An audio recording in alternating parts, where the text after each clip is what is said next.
کہ شرک بہت بڑا ظلم ہے۔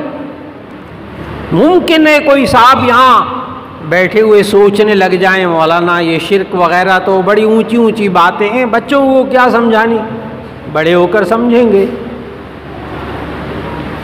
لیکن آپ کو حیرت ہوگی کہ ہمارے معاشرے میں دودھ پیتے بچوں کو مائیں شرک کے راستے پر لگا دیتی، بہت عجیب بات ہے۔ دودھ پیتے بچے کو ماں کہتی ہے دودھ پیو ورنہ تمہیں ڈوگی کھا جائے گا۔ ڈوگی سمجھتے ہیں کتا، بچے کو کیا کہتے ہیں؟ دودھ پیو ورنہ ڈوگی کھا جائے گا۔ ہاں، ماں کہتی ہے بچے کو دودھ پیو ورنہ تمہیں بھالو کھا جائے گا، بھالو آ جائے گا، وہ بوری والا بابا آ جائے گا، میں تمہیں اندھیرے کمرے میں بند کر دوں گی اگر تم یہ کرو گے۔ اندھیرے سے ڈراتی ہیں، کتے سے ڈراتی ہیں، بھالو سے ڈراتی ہیں، مخلوق سے ڈراتی ہیں۔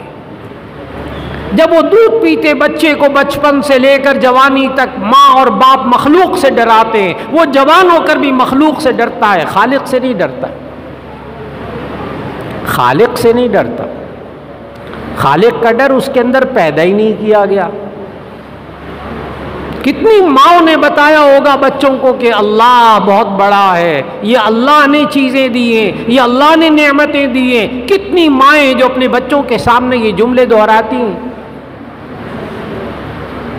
اللہ کی بڑائی ان کے اندر پیدا کرتی ہیں۔ اس لیے آج وقت کی سب سے بڑی ضرورت یہ ہے کہ دودھ پیتے بچوں کے ایمان پر محنت کی جائے، ان کے منہ سے پہلا جو کلمہ نکلے، پہلا جو جملہ نکلے وہ نبی صلی اللہ علیہ وسلم کے اس ارشاد کے مطابق کہ افتحوا علی السنۃ صبیانکم اول کلمۃ بلا الہ الا اللہ او کما قال علیہ الصلوۃ والسلام، کہ بچے کی زبان کا افتتاح لا الہ الا اللہ سے کراؤ، بچے کی زبان کا آغاز اللہ کے ذکر سے کراؤ،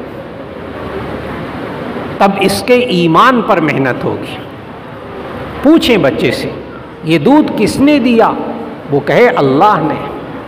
پوچھئے یہ بسکٹ کس نے دیا، یہ کھانے کی چیز کس نے دی، وہ جواب میں کہے اللہ نے۔